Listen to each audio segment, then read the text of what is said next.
So hello everyone, welcome once again to this channel. I hope so you all are doing well. चलिए आज की class को start करते हैं। आज का हमारा टॉपिक है फाइलम कोर्डेटा। फाइलम कोर्डेटा, इसके अंदर हम लोग क्या क्या बात कर चुके हैं प्रीवियस लेक्चर में, पहले मैं आपको बताती हूँ। हमने बात करा है ग्रुप प्रोटोकॉर्डेटा, उसके दोनों सब फाइलम्स को हमने अच्छे तरीके से डिटेल में कवर कराया है ना। एनसीईआरटी हम लोग पूरे टॉपिक को कंप्लीट होने के बाद कराएंगे, तब तक आपको लेक्चर्स लगाने हैं ना।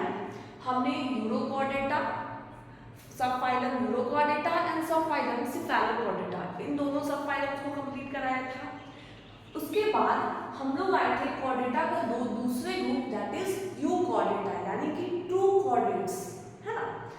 यू मतलब होता है ट्रू, प्रोटो मतलब होता है प्रिमिटिव।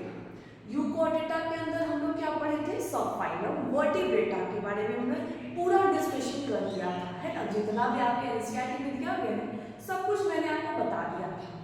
अब आते हैं सब फाइलम वर्टिब्रेटा। सब फाइलम वर्टिब्रेटा ये किस चीज में डिवाइड कर रहा था, तो ये दो डिवीजन में बंट रहा था। पहला क्या था, एगनाथोस्टोम, और दूसरा क्या था, गनाथोस्टोम। कौन कौन सा थे, डिवीजन एगनाथोस्टोम एंड दूसरा डिवीजन गनाथोस्टोम। इसमें किसी को डाउट नहीं होगा, सब कुछ क्लियर है सबको, है ना। इतनी चीजें तो क्लियर है कि सब फाइलम वर्टिब्रेटा दो डिवीजन में बंट रहा था, एक डिवीजन एगनाथा था, एक डिवीजन गनाथा, है ना। अब बात करते हैं, पहले इस वर्ड को तोड़ के समझो कि क्या कहना चाह रहा है, इसके डिवीजन के अंदर हमें क्या पढ़ना है। इंट्रोडक्शन जान लेते हैं यहाँ पे। ए मतलब आपको पता है क्या होता है, ए मतलब एब्सेंट, क्लियर। जैसे ए सिलोमेट, ए मतलब एब्सेंट ऑफ सिलोम, सेम उसी तरीके से ए गनाथोस्टोम, ए का मतलब क्या हो जाएगा, ए मतलब हो जाएगा एब्सेंट। इतनी चीजें क्लियर है। गनाथो, गनाथो वर्ड जहां कहीं भी आता है ये रिलेटेड होता है जॉस से, है ना। अब किसी को जॉस माउथ इसमें कंफ्यूजन नहीं होना चाहिए, बहुत बेसिक है ना। अब जब छोटे रहते हो तभी ये चीजों के बारे में सिखाया जाता है कि आपका आई कहाँ है, ईयर कहाँ है, जॉस कहाँ है, क्लियर है। चलिए, तो गनाथो मतलब क्या होता है, जॉस। स्टोम वर्ड का मतलब क्या होता है, स्टोम वर्ड का मतलब होता है माउथ, यानी कि इनके पास जॉस एब्सेंट होंगे। क्या होंगे एब्सेंट, जॉस एब्सेंट। अब डिवीजन गनाथोस्टोम का मतलब क्या होता है, गनाथो मतलब अगेन जॉस एंड स्टोम मतलब माउथ, यानी कि इनके पास जॉस प्रेजेंट होंगे, इनके पास जॉस एब्सेंट होंगे। इतनी चीजें क्लियर है, किसी को कोई डाउट नहीं है। दूसरी चीज यहाँ पे एक पॉइंट और लिखना है, यहाँ पे पेयर्ड अपेंडेजेस नहीं होते हैं। क्या होते हैं, पेयर्ड अपेंडेजेस दिखते ही नहीं हैं, लेकिन डिवीजन गनाथोस्टोम में आपको देखने को मिलेगा पेयर्ड अपेंडेजेस। क्या मिलेगा, पेयर्ड अपेंडेजेस प्रेजेंट। इतनी चीजें क्लियर है सबको, किसी को कोई डाउट नहीं होना चाहिए यहाँ तक। जैसे मैंने आपको यहाँ पे इस वर्ड को तोड़ के बता दिया, लेकिन एक लाइन में अगर आप लिखना चाहो तो ये भी लिख सकते हो, mouth is not bounded by jaws. समझ में आया ये लाइन का मतलब कि मैं ऐसा क्यों बोल रही हूँ, क्योंकि अभी तक मैंने सिर्फ आपको कैरेक्टरिस्टिक्स नहीं बताए थे, सिर्फ इस वर्ड को स्क्रिप करके जो मतलब निकलता है उसी से मैंने दो पॉइंट्स लिखे हैं, है ना। यहाँ पे क्या होगा, mouth is bounded by jaws. अब हम लोग डिटेल स्टडी करेंगे इन दोनों टॉपिक्स के बारे में, तब तक आप इसको फटाफट नोट डाउन करिए। फिर हम लोग आते हैं next topic, that is division agnathostome. Clear? So आपने इसको लिख लिया है, मेंशन कर लिया है। अब आते हैं डिवीजन ए गनाथोस्टोम के अंदर। आपको हेडिंग लगाना है डिवीजन ए गनाथोस्टोम। अब बताओ, उस दिन जब मैंने आपको फ्लो चार्ट बनाया था उसमें डिवीजन ए गनाथोस्टोम का कौन सा क्लास बताया था कि डिवीजन ए गनाथोस्टोम के अंदर आता है क्लास साइक्लोस्टोमेटा। क्या आता है? साइक्लोस्टोमेटा। तो हम लोग पढ़ रहे हैं डिवीजन ए गनाथोस्टोम, यानी कि इसका भी मतलब सेम है, इनके पास जॉस प्रेजेंट नहीं है। अब आते हैं क्लास साइक्लोस्टोमेटा। अब एक चीज आप मान के चलो, ये जो टॉपिक है बहुत इंपॉर्टेंट है। यहाँ पे ये कंफ्यूजन रहता है अक्सर स्टूडेंट्स को कि यहाँ पे इनको क्या बोला जाता है कि ये तो मछली ही है, लेकिन नहीं, ये दिखते हैं पाइसेस की तरह, मछली की तरह ये दिखने में अपीयरेंस में है, लेकिन ये मछली नहीं है। यानी कि जब इनके आप मॉर्फोलॉजी को देखोगे तो ये कुछ ऐसा दिखेगा, ऐसा आपको देखने में लगेगा, 100% लगेगा कि they are Pisces, but no, they are not the Pisces, है ना? पाइसेस अलग है, ये जो साइक्लोस्टोमेटा का जो क्लास है ये बिल्कुल ही डिफरेंट है। अब बात करते हैं सेम, पहले जनरल कैरेक्टरिस्टिक्स पे आते हैं। तो इनके जनरल कैरेक्टरिस्टिक्स में हम लोग पहले हैबिटेट पढ़ते हैं, ये कहाँ पे रहते हैं, कहाँ पाए जाते हैं। तो पहली बात, ऑल आर एक्वेटिक, यानी कि ये टेरेस्ट्रियल होंगे ऐसा कोई सवाल ही पैदा नहीं होता है। सारे कहाँ पे पाए जाएंगे? सारे पानी में ही पाए जाएंगे। अब यहाँ पे क्वेश्चन अराइज होता है कि मैम एक्वेटिक में ये फ्रेश वाटर है कि मरीन वाटर है? तो हम बोलेंगे आपको कि they are fresh water also and marine water also.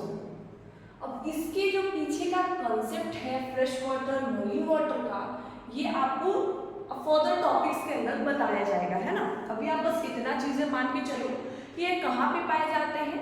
तो ये एक्वेटिक होते हैं, ये फ्रेश वाटर में भी पाए जा सकते हैं, ये मरीन वाटर में भी पाए जा सकते हैं। क्लियर है? चलिए, इनके जो ऑल मेंबर्स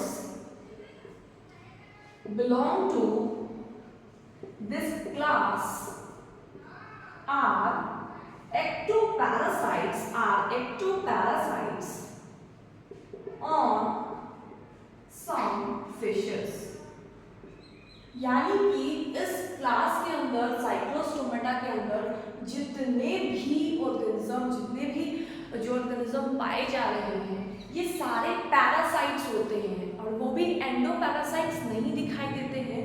यहाँ पे जितने भी मेंबर्स पाए जाते हैं दे आर एक्टोपैरासाइट। क्या होते हैं?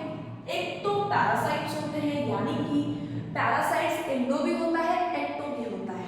एंडो यानी कि बॉडी के अंदर जाके वो लिव करता है, आपके बॉडी पार्ट्स से सारा कुछ एनर्जी को वो एब्जॉर्ब करता है, और एक्टो मतलब बॉडी के बाहर है ना? उसी टाइप का है ये, एक्टोपैरासाइट है। और ये सम फिशेस पे ये एक्टोपैरासाइट्स का काम करता है। अब बताते हैं इनके पास 6 to 15 pair of gill slits होते हैं। 6 से 15 पेयर्स के आपको इनके गिल स्लिट्स दिखाई दे सकते हैं, है ना? और बात करें तो इनके पास होता है close circulatory system. Close circulatory system is C. समझ में आया? अभी तक हमने कितनी पॉइंट्स के बारे में डिस्कशन किया, एक बारी और सुन लीजिए, अच्छे से सुनना है ना। क्लास साइक्लोस्टोमेटा के अंदर जितने भी मेंबर्स आएंगे वो सारे एक्वेटिक होंगे, यानी कि वो मरीन वाटर में भी हो सकते हैं, टेरेस्ट्रियल वाटर में भी हो सकते हैं। इसके पीछे का कंसेप्ट मैं आपको फर्दर अभी बताऊंगी, है ना? इसके बाद जितने भी मेंबर्स हैं सारे एक्टोपैरासाइट्स हैं, एंडो बिल्कुल भी नहीं है, सारे कैसे हैं? एक्टोपैरासाइट्स है ऑन सम फिशेस। ये लाइन भी क्लियर है? इनके पास 6 to 15 pair of gill slits पाया जाता है। और लास्ट पॉइंट मैंने अभी क्या लिखा कि they have close circulatory system. इतनी चीजें क्लियर है? हाँ चलिए अब बात करते हैं साइक्लोस्टोमेटा के अंदर इनके पास और क्या खासियत है। तो इनका जो माउथ होता है वो सर्कुलर होता है और सबटोरियल होता है, यानी कि सक करने वाला, क्योंकि पैरासाइट्स है, आपको पता है पैरासाइट चीजों को सक करके खाता है ना, सकिंग होता है। इसीलिए यहाँ पे और क्या लिखेंगे कि they have circular suctorial mouth but jaws are absent. आपको मैंने पहले ही बताया है ये चीजें कि जॉज तो एब्सेंट होंगे क्योंकि ये डिवीजन एक नाथोस्टोन के बिलोंग करता है। ये तो पॉइंट क्लियर था। अभी मैंने क्या न्यू ऐड ऑन किया इस पॉइंट में, इनके पास जो माउथ होता है वो सर्कुलर होता है और सबटोरियल माउथ दिखाई देता है। क्लियर हो गया इतनी चीजें? ये इतना पॉइंट क्लियर है आपको? उसके बाद आप एक और पॉइंट अभी ऐड ऑन करोगे, क्या साइक्लोस्टोमेटा क्लास में जितने भी ऑर्गेनिज्म बिलोंग करते हैं, जितने भी मेंबर्स दिखाई देते हैं, दे लुक सिमिलरली और exactly as like Pisces, but they are not the Pisces, they are different from Pisces. तो आप क्या लिखोगे एक पॉइंट, यहाँ पे आप एक बादल बना लो ताकि आपको याद रहेगा, है ना। They look similar to Pisces. अब पाइसेस का मतलब होता है मछली, है ना। They look similar to Pisces morphological but they are not pisces, यानी कि वो मछली जैसे दिखाई देंगे बट वो मछली नहीं होते हैं। तो अगर इस क्लास के अंदर जितने भी मेंबर्स हैं, जैसे मैं बोल दूं मिक्सिन या पेट्रोमाइसिन, तो आप ये नहीं बोलोगे कि ये पाइसेस है ना। They are Cyclostomata. वो किससे बिलोंग करते हैं? साइक्लोस्टोमेटा क्लास से बिलोंग करते हैं। समझ में आया? इतने पॉइंट्स को आप फटाफट नोट डाउन कीजिए, फिर नेक्स्ट पॉइंट पे आते हैं। आई होप सो आपने इतनी चीजों को मेंशन कर लिया है। अब मैं इसको मिटाती हूँ और मैं नेक्स्ट पॉइंट पे आती हूँ, है ना। चलिए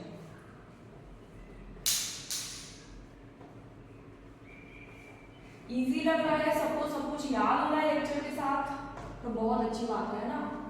अगर नहीं याद होता है तो फिर आप लेक्चर कंप्लीट करने के बाद एक दो बार रिवाइज करोगे तो बहुत सारी चीजें आपको याद हो जाएंगी, है ना।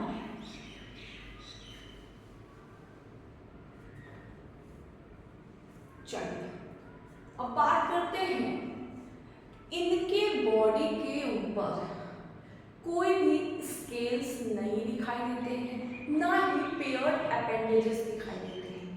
क्या लिखना है इसके बारे में? Their body are divide of scales and paired appendages।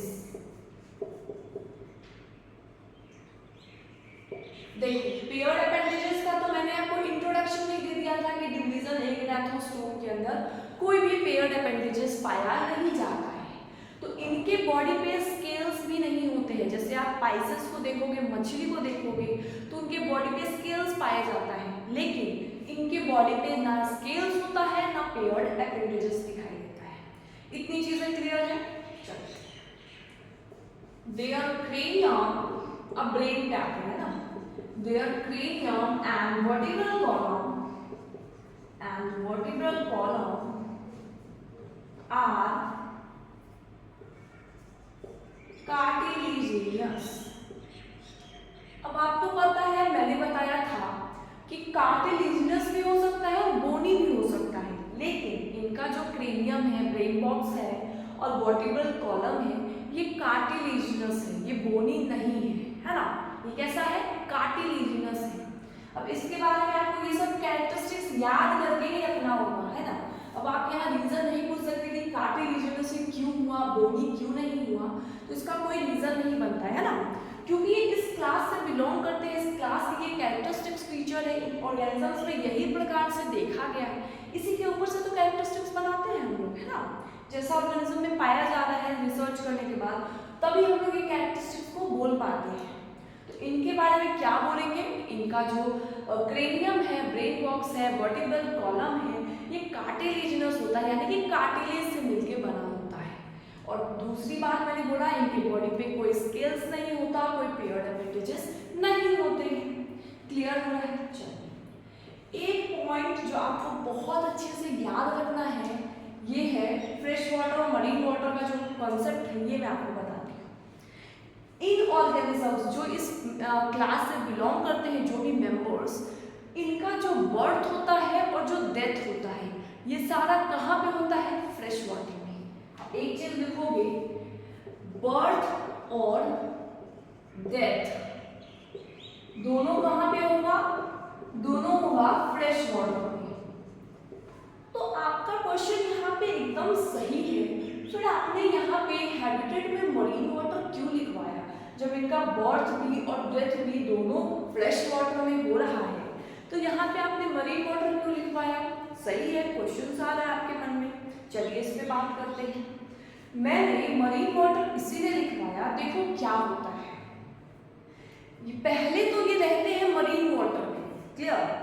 they members of this class they lives in marine water। तो इंग्लिश में मत जाना, पर जो समझा रही उसको समझने की कोशिश करो, है ना। इनके जो भी मेंबर्स होते हैं ये मरीन वाटर में रहते हैं, लेकिन जब इनको एग्स को ले करना होता है, यानी स्पर्म ओवम को प्रोड्यूस करना होता है, तो ये क्या करते हैं? ये फ्रेश वाटर में माइग्रेट करते हैं। ये माइग्रेट करते हैं to lay eggs, sperm and ovum, they migrate to fresh water. वहाँ पे ये क्या करते हैं? वहाँ पे ये बर्थ देते हैं, समझ में आया? अपने यंग वंस को बर्थ करते हैं और वो यहीं पे मर जाते हैं। जो एडल्ट होता है वो वापस मरीन वाटर में नहीं जाता, ये फ्रेश वाटर में ही मर जाता है। जब न्यू ऑर्गेनिज्म आएगा तो उससे पहले जो उसकी जो प्रोड्यूस करेगा ऑफस्प्रिंग को, उसकी जो पैरेंट होगी वो मर जाएगी, है ना। तब न्यू वंस बर्थ लेगा और ये बर्थ लेके कहाँ जाएगा? माइग्रेट करके फ्रेश वाटर में, मरीन वाटर में जाएगा। फिर ये प्रोसेस कंटिन्यू चलती रहेगी। मुझे समझ में आ गया, आपको बहुत कंफ्यूजन हो गया है, एक बार मैं और अच्छे से आपको समझाती हूँ। क्लियर? देखो क्या होता है, फ्रेश वाटर मरीन वाटर का कंसेप्ट क्या है, बहुत ईजी है, आराम से सुनना है ना। मैं पहले इसको रख देती हूँ, आराम से समझाती हूँ। पहले मैं क्या बोली कि ये कहाँ पे रहते हैं? ये मरीन वाटर में रहते हैं। इतनी बात क्लियर है? ये कहाँ पे रहते हैं इस मेंबर के ऑर्गेनिज्म? मरीन वाटर में रहते हैं, लेकिन स्पॉनिंग करने के लिए, यानी कि एग्स को ले करने के लिए, स्पर्म ओवम को प्रोड्यूस करने के लिए ये माइग्रेट कर जाते हैं मरीन वाटर से फ्रेश वाटर में। इतना कहानी क्लियर हुआ? समझ में आया? चलिए, बहुत अच्छी बात है। अब क्या होता है, फ्रेश वाटर में जब ये माइग्रेट कर गए, अपने यंग वंस को प्रोड्यूस करे, तो ये क्या हो जाते हैं? ये मर जाते हैं, यानी कि जो इसकी मम्मा होगी अपने बच्चे को जन्म देते ही ये डेथ, इनका डेथ हो जाता है, खत्म हो जाता है लाइफ साइकिल। अब जो ऑफस्प्रिंग प्रोड्यूस हुआ वो बर्थ लेने के बाद वो कहाँ जाएगा? वो माइग्रेट करके मरीन वाटर में जाएगा।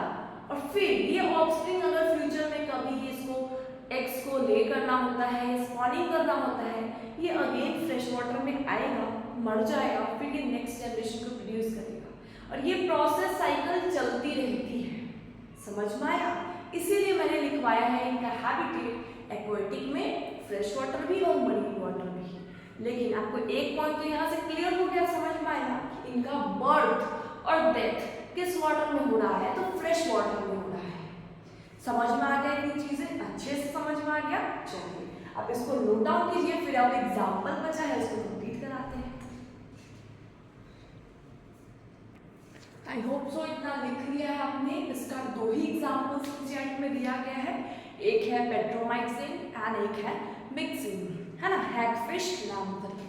चलिए अब एनसीईआरटी से इसको रीड आउट करते हैं। हमने फाइलम कॉर्डेटा को स्टार्टिंग से ही रीड आउट नहीं करा है, उसके बारे में रीड आउट करते हैं और क्लास साइक्लोस्टोमेटा तक आज इसको कंप्लीट करते हैं। आपको पेज नंबर 55 निकालना है, that is old NCERT book. चलिए, Phylum Chordata. Animals belonging to phylum Chordata are fundamentally characterized by presence of notochord, a dorso-hollow nerve cord and paired pharyngeal gill slits. मैंने जब आपको Chordata non Chordata में differences बताया था तो मैंने आपको बताया था कि इनका जो नर्व कॉर्ड होता है ये कैसा होता है, ये हॉलो होता है।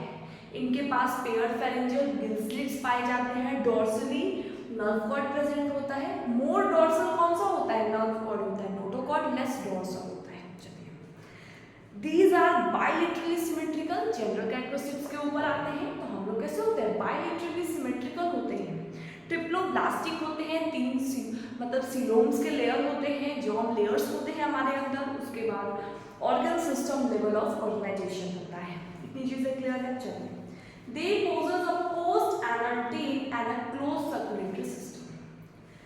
Post anal tail and closed circulatory system are a characteristic feature of phylum Chordata. Clear हो गया इतनी चीजें। चलिए, अब बात करते हैं इस डिफरेंसेस वाले बॉक्स को, इसको रीड आउट करते हैं। ध्यान से सुनना है, पढ़ना है। कॉर्डेट्स में नोटोकॉर्ड प्रेजेंट होते हैं, नॉन कॉर्डेट्स में नोटोकॉर्ड प्रेजेंट नहीं होते हैं।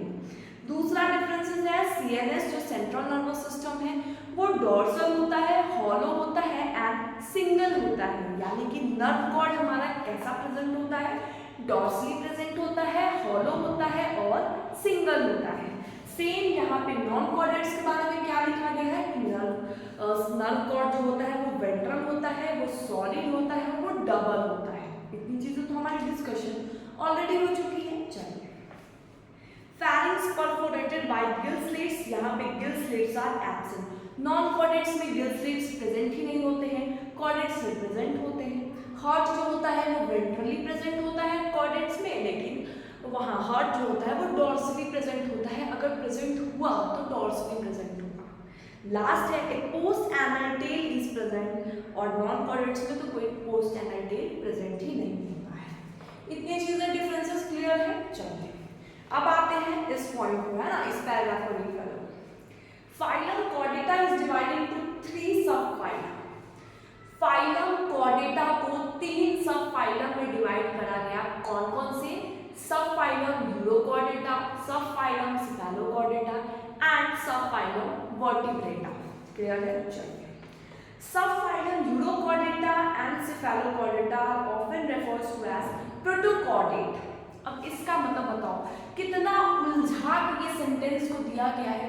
मैंने आपको फ्लो चार्ट में एकदम सीरियल वाइज दिखा दिया कि किसके अंदर आएगा, प्रोटोकॉर्डेट्स के अंदर 2 सब फाइला आएंगे, यूरोकॉर्डेटा आएगा और सिफेलोकॉर्डेटा आएगा। उसके बाद मैंने ये भी आपको पता है जितने भी ऑर्गेनिज्म प्रोटोकॉर्डेट्स में आएंगे ये सिर्फ और सिर्फ मरीन वाटर में पाए जाएंगे। ये फ्रेश वाटर में दिखाई नहीं देते हैं, they are exclusively marine.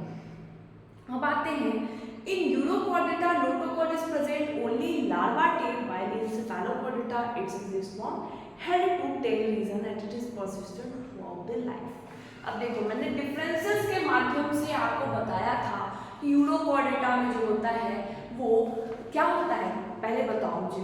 Post anal जो टेल होता है वो पूरे बॉडी में नहीं होता है, वो सिर्फ कहाँ पे होता है, it is present only in larva tail, it is not present in adult. लेकिन वही सिफेलोकॉर्डेटा में कहा था, पूरा हेड टू टेल रीजन में पाया जा रहा था। क्लियर है? चलिए, और वो पूरे लाइफ टाइम रहता था, परसिस्टेंट रहता था। उसका एग्जांपल्स में क्या क्या था, यूरोकॉर्डेटा में 3 एग्जांपल्स थे, that is ascidia, salpa and doliolum. क्या है? Doliolum and ascidia, salpa. Cephalochordata में क्या क्या है, ब्रैंकाइस्टोमा, जिसको आप एम्फिऑक्सिस मैंने लिखवा दिया था उसको। चलिए, अब बात करते हैं, यहाँ पे डायग्राम्स देखो, ये भी मोस्ट इंपोर्टेंट डायग्राम हो जाता है, इसको भी पढ़ना है आपको। चलिए, अब बात करते हैं द मेंबर्स ऑफ सब फाइला वर्टिब्रेटा, यानी कि आपका जो सब फाइला यूरोकॉर्डेटा, सब फाइला सिफेलोकॉर्डेटा, उसके बारे में एनसीईआरटी इतना ही लिखती है और इसी से क्वेश्चन आता है। अब आगे हम लोग किस पे, सब फाइलम वर्टिब्रेटा पे। क्लियर है? चलिए, the members of subphylum vertebrata possess notochord during their embryonic period, यानी कि जब हम लोग मदर के बोन पे रहते हैं तो हमारे पास नोटोकॉर्ड प्रेजेंट होता है, वो किस में कन्वर्ट हो जाता है, वर्टिब्रल कॉलम में। The notochord is replaced by cartilaginous भी हो सकता है, बोनी भी हो सकता है। ये दो टाइप का जो रिप्लेसमेंट होता है ये दो तरह से हो सकता है, कार्टिलेजिनस भी हो सकता है और बोनी भी होता है वर्टिब्रल कॉलम की बात करें तो। Thus, all vertebrates are chordates, but all chordates are not vertebrates. ये लाइन को मैंने एकदम आपको हाईलाइट करके बताया था।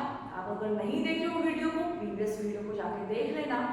मैंने आपको बताया था कि जितने भी वर्टिब्रेट्स हैं वो सारे chordates हैं। ये 100% ट्रू स्टेटमेंट है कि अगर वो वर्टिब्रेट्स हैं तो वो सारे क्या हैं? वो chordates भी हैं। लेकिन ये जरूरी नहीं है कि सारे chordates आपको वर्टिब्रेट्स ही रहेंगे, ऐसा कोई जरूरी नहीं है। उनमें कुछ यूरोकॉर्डेट्स भी तो हो सकते हैं, उनमें कुछ सिफेलोकॉर्डेट्स भी तो हो सकते हैं। ये लाइन बिल्कुल क्लियर होना चाहिए आपको, है ना। Besides the basic chordate character, vertebrates have a ventral muscular heart with 2, 3 और 4 chambers. वर्टिब्रेट्स के पास 2 चैम्बर के हार्ट हो सकते हैं, 3 चैम्बर भी हो सकते हैं, 4 चैम्बर भी हो सकते हैं। और ये कहाँ प्रेजेंट होते हैं? ये वेंट्रल साइड में प्रेजेंट होते हैं और ये मस्कुलर होते हैं, मस्कुलर नेचर के होते हैं। किडनी होते हैं एक्सक्रीशन के लिए, ऑस्मो रेगुलेशन के लिए। मैंने आपको बहुत चिल्ला चिल्ला के बताया है किडनी का काम सिर्फ एक्सक्रीशन आप बोलना प्रेफर करोगे तो ये पूरा 100% ट्रू नहीं कहलाएगा। आपको किडनी के लिए ऑस्मो रेगुलेशन वर्ड भी यूज करना पड़ेगा कि वो एक्सक्रीशन के साथ साथ और क्या कराता है, तो वो कराता है ऑस्मो रेगुलेशन। अब बात करते हैं यहाँ पे पेयर्ड अपेंडेजेस होते हैं, लिम्स होते हैं, फिन्स होते हैं, सभी। चलिए, ये चीज आपको अभी समझ में नहीं आएगा, आपको सिर्फ यहाँ तक समझ में आएगा कि वर्टिब्रेटा के अंदर जो डिवीजन होता है उसमें एक रेथा के अंदर जिसके पास जॉज नहीं होते हैं उसके अंदर आता है क्लास साइक्लोस्टोमेटा। सिर्फ यही अभी आपको समझ में आएगा, ये मैंने अभी आपको नहीं पढ़ाया है तो चिंता नहीं लेना है। अब आते हैं क्लास साइक्लोस्टोमेटा के अंदर। ये जो आप डायग्राम देख रहे हो इसके अंदर आते हैं class Cyclostomata. All living members of class Cyclostomata are ectoparasites on some fishes. यानी कि मैंने आपको लिखवाया है कि ये कैसे होते हैं, कि एक्टोपैरासाइट्स होते हैं फिशेस के ऊपर। अब बात करते हैं, they have an elongated body bearing. यहाँ पे इलोंगेटेड बॉडी आपको दिखाई दे रहा है और कितने पेयर गिल स्लिट्स के पाए जाते हैं, तो 6 to 15 पेयर गिल स्लिट्स के पाए जाते हैं। Cyclostomes have a sucking and circular mouth without jaws. As you know ये किससे बिलोंग करते हैं? डिवीजन ए एनाथोस्टोम के अंदर, मतलब इनके पास तो जॉज है ही नहीं। इनके पास जो माउथ है वो सर्कुलर है, सक्टोरियल है, सकिंग माउथ है। और चीजें लिखी गई है, their body is devoid of scales and paired fins. Their body do not have any scales और पेयर्ड फिन्स या फिर अपेंडेजेस। और चीजें के बाद में cranium and vertebral column are cartilaginous, यानी कि इनके पास बोनी जो वर्टिब्रल कॉलम होता है या क्रेनियम ब्रेन बॉक्स जिसको बोलते हैं वो बोनी नहीं होता है, वो कैसा होता है? कार्टिलेजिनस होता है। Circulation is of close type, close circulatory system present है। Cyclostomes are marine but migrate for spawning to fresh water. After spawning, within a few days they die. The larva after metamorphosis return to oceans. देखो, इसमें simple सा सीधा मतलब दिया गया है कि यहाँ क्या होता है, साइक्लोस्टोम्स जो होते हैं वो मरीन होते हैं, लेकिन जब उनको स्पॉनिंग करना होता है, जब उनको एग्स लेना होता है, स्पर्म ओवम की प्रोडक्शन करनी होती है, तो वो क्या करते हैं? वो मरीन वाटर से माइग्रेट करके फ्रेश वाटर में जाते हैं, है ना। क्योंकि इसका रीजन ये भी हो सकता है पीएच या फिर अदर रीजंस भी हो सकते हैं इसको स्पॉनिंग करने के लिए, है ना। जब वो फ्रेश वाटर में जाते हैं, स्पॉनिंग करते हैं, तो स्पॉनिंग करने के कुछ दिन बाद ये मर जाते हैं और इनका जो ऑफस्प्रिंग आता है वो मेटामॉर्फोसिस के थ्रू लार्वा स्टेज से बनते बनते एडल्ट स्टेज में कन्वर्ट होके बैक टू दी ओशियन यानी कि मरीन वाटर में चला जाता है। इनके एग्जांपल्स क्या है? लैम्प्री है, हैगफिश। आप एग्जांपल्स और यहाँ पे डायग्राम्स को केयरफुली विजुअलाइज करो, याद रखो इस डायग्राम। क्लियर हो गया? तो आज के लेक्चर यहीं तक। कल हम लोग क्लास कॉन्टेम्प्ट्रीज एंड क्लास ओसिस्ट्रीज हम लोग कंप्लीट करेंगे, है ना। तो यहाँ तक आपको कंप्लीट करना है, तब तक बहुत सारा रिवीजन करना है और एनुअल किंगडम अब बस अबाउट टू एंड पे आ गया है, तो आपको बहुत सारे अच्छे से एग्जाम्पल्स को याद रखना